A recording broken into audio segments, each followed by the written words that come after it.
Jaguar's former convicts and wardens from the Metropolitan Detention Center have all verified that Diddy's life is in danger, and right now, just disclosed how Diddy contracted AIDS after having affairs with 20 different guys while incarcerated.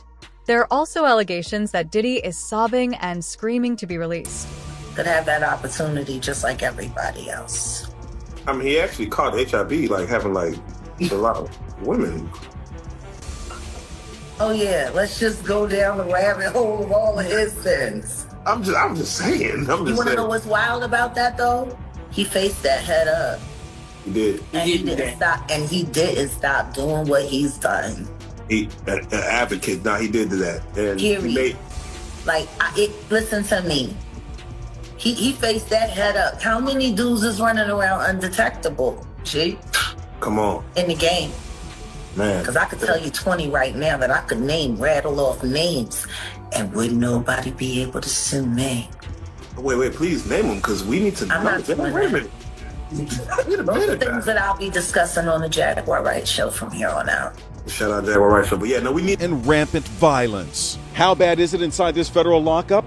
There have been 2 murders, 4 suicides, and numerous stabbings and lockdowns in recent years. It's so out of control inside that 4 federal judges are reportedly refusing to send any more prisoners here. Donald Trump's former fixer, Michael Cohen, spent a harrowing year in federal custody. He says for someone used to a life of luxury like Diddy, prison life is a severe shock. You have a desk, you have a plastic chair, you have your bed with a 1.5-inch mattress, no pillow, and you also have a locker. So you basically have 3 feet by 5 feet to move around. So you have a basic 15 square feet. It is a horrible, horrible place. Diddy's lawyers were so eager to keep him out of jail, they offered his palatial $48 million home in Miami Beach and his private jets as bail. Today, they are even offering to restrict female visitors to his homes, except for his mother, daughters, and the mothers of his children if he is released. They told the judge the jail he was being sent to is dreadful, dirty, inhuman, and an ongoing tragedy. How's your dad doing? How's your dad doing? Family members appeared somber as they arrived at federal court in Manhattan today in another attempt to get out on bail. The judge cited Diddy's history of violent temper and potential intimidation of witnesses as reasons for keeping him behind bars. Diddy's former protege, singer Aubrey O'Day, is celebrating Diddy's downfall today. I feel validated, a win for women all over the world. Combs has pled not guilty. Those were the only words he uttered in court. Cameron Lindsay, the former war warden at the MDC Diddy, will be a target regardless of which prison he is sent to. The conditions where Diddy is being held are terrible, and Diddy is struggling to adjust. He is afraid of being sent out into Gen Pop because of what other inmates might do to him.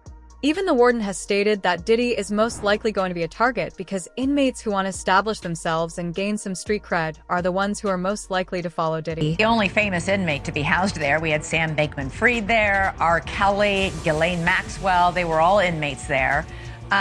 Sean Combs is being kept away from the general inmate population. You say his fame makes him a target. Yeah, sure, and not necessarily at the MDC only. I mean, anywhere. Yes, in my humble estimation, his life, his safety is in jeopardy in any correctional lockup right now. If it is true, as reported, that he is housed in the special housing unit, it's important to note that the special housing unit is a lockdown, 24-hour lockdown unit. The MDC Brooklyn is a high-rise. The vast majority of the floors are general population floors.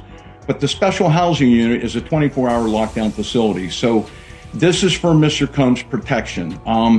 His incredible worldwide celebrity combined with the allegations, the charges now, and indictment, of course, of acts of violence against women make him a very attractive target. All right. Obviously, they need to safeguard him. This is a man accustomed to the very finest. He was arrested at the Park Hyatt Hotel in New York City, known for its luxury suites and exceptional food and wine, where one-bedroom suites start at $3,000 a night. He was probably staying in something larger. What is life like for him now at the MDC? I would say 100% total culture shock. The MDC is I've used the word austere a lot, but it is. It's austere, it's strict, it's impersonal, it's cold, and it is a very tough place to be detained. This is the same prison where Jeffrey Epstein died, and there's a good chance that Diddy might get hurt too. At the moment, Diddy is being held in protective custody, where he spends more than 23 hours under supervision. Some inmates are lining up to take a shot at Diddy the first chance they get, according to an ex-inmate who is held at the MDC. Diddy had a breakdown or meltdown over the holidays when he is still at MDC behind bars. What do you make of those reports? Could he have had this meltdown? I believe the reports, and obviously Diddy is someone who's rich and famous and has lived a life of luxury for many years, and now he's in federal prison during the holidays. So this is someone who's a hardened criminal who has spent a lot of time in custody. So the fact that he's spending Christmas and New Year's and future holidays in prison is probably finally getting to him. So I'm not surprised that he cracked. You're right, it's definitely a change of tune from his lavish mansions and the holiday season to what he's experiencing right now. As far as the mental health side of things, I remember when Diddy was first arrested, he was put on suicide watch. So obviously keeping tabs on his mental health. Here in this instance, he apparently was asking for the guards to take him to the hospital so he could be treated there. Is this something that we're going to keep an eye on, Diddy's mental health behind bars? I think so, and obviously, we haven't seen him, but your colleague Elizabeth has reported that, he looks like he's lost some weight and he has some more gray and white hairs. I think it's taken a toll on him, and I think that he expected, for some reason, that he would be out on bond, and obviously that hasn't happened. There were 3 different bail applications that were denied by 3 different judges, and ultimately they withdrew their appeal. So now that it's hitting him that Diddy's going to be in custody at least until May 2025, I think he's just having a tough time coming to terms with it. Because like you said, here's someone that had multiple private jets, homes in New York, Miami, Los Angeles, and all of a sudden his only home is his prison cell, and he's not getting the Christmas dinner with his family that he had, and we all saw the video of him having to spend his birthday in prison. Prisoned at the Metropolitan Detention Center, which is regarded as one of the harshest prisons for offenders of his kind. Diddy has been assigned to live with some really dangerous guys, but he is not a seasoned crook. Diddy first believed he would just be detained for a week or 2, but now that his bail has been rejected 3 times, it seems he will be detained for at least the next 5 months until his trial in May. Interview. There is no concierge, only conmen, killers, and kingpins. MDC is so bad, federal judges have questioned the harsh conditions for those here awaiting trial. So bad I was here 2 years ago during a cold spell, reporting on detainees with no heat, pounding on windows for help. There was even a congressional inquiry, but take the word of a former inmate I spoke with who goes by Esco. It's terrible. The food is terrible. Of course, the inmates are terrible. The guards are terrible. The conditions are terrible. It's just terrible. The inmates that you're surrounded around, just in general, a lot of them are brought up on pretty heavy federal indictments, right? So just in terms of the atmosphere there, it's just certainly one that no one wants to be in. Combs was placed in a special housing unit and on suicide watch, the standard protocol for high-profile celebrity detainees. The disgraced mogul was denied bail by 2 separate judges. His attorney, Mark Agnifilo, asked the court to transfer him to the federal detention section at the Essex County Jail, but the judge deferred to the Bureau of Prisons. Federal trial attorney Philip Hamilton says lockdown can mean a lot less time to prepare your defense. In terms of fighting their case, it just makes it all the more difficult, because now in terms of you being able to communicate with your attorney, you are at the realms of just what's going on with respect to the facility. Is it on lockdown? Is the facility letting visitors in? Detainees on suicide watch wear tear-away paper hospital-style garments and rubber shower shoes. The isolation may be the worst part for Combs.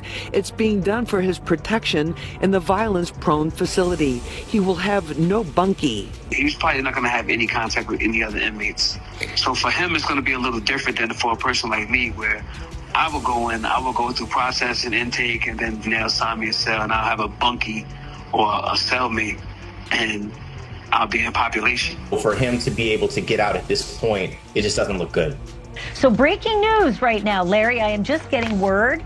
People magazine says it's got a source on the inside that tells them that P. Diddy's on suicide watch tonight. Do your sources confer the same information? Are they saying it was possible? Hey, real quickly, all that commissary stuff, he's not getting any of that because people in the SHU have an abbreviated list. So he's out of luck. No stake for him. Yeah, he is on suicide watch. This guy thought he would have went home. All of a sudden, he didn't get bond. Remember, the first night that he was there, he was like an overnight guest. When they told his bond hearing, now they checked him into the system, and reality has hit him. And I understand that he has a shrink coming by his cell to see him several times a day. And now there's talk about putting him in, it's like a bubble. It's like a cell that has like a plexiglass wall in it where they have inmates watching you. That's actually their job, to keep an eye on the inmates that are on suicide watch. Another error that I guess some warden told you this. There are sentenced inmates there. They're called cadre inmates. They don't have to be white collar inmates, but they're doing maintenance on the building. And the problem why there's a lot of violence there, they have housing units. And they're mixing bank robbers, drug dealers, rapists with white collar people. And this is why Diddy, he can't go into a regular housing unit because somebody will take him out for sure. Somebody's gonna get a lot of street credibility out of this. People that are doing substantial time that know they're never getting out. They'll just kill the guy. No questions asked.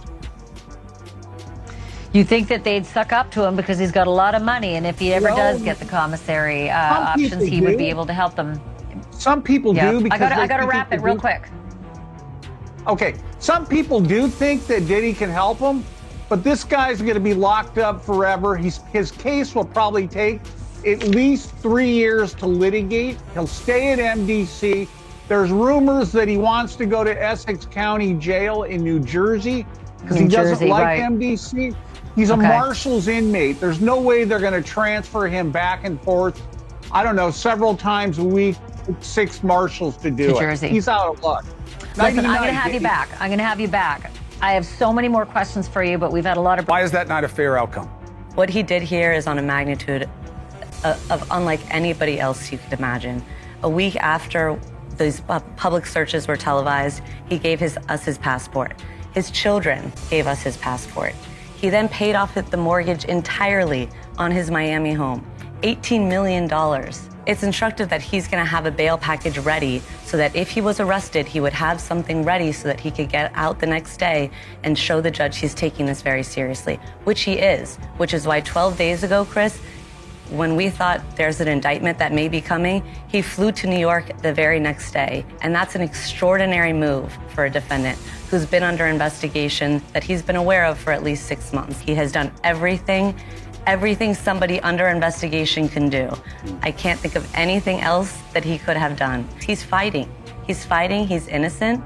And the proposed bail package, a $50 million bond, co-signed by him, his mom, and his sister, the mother of his oldest daughter, and his 3 adult sons. It's going to be secured by the equity in his property in Miami, Florida. Home detention, his passport will be surrendered. The government said that's insufficient. They said, look at the charges, look at the weight of the evidence that I just mentioned. They said they have allegations that he and his associates were trying to tamper with witness testimony last year so that they wouldn't cooperate with the government. What do you take away about who has the stronger argument in terms of bail?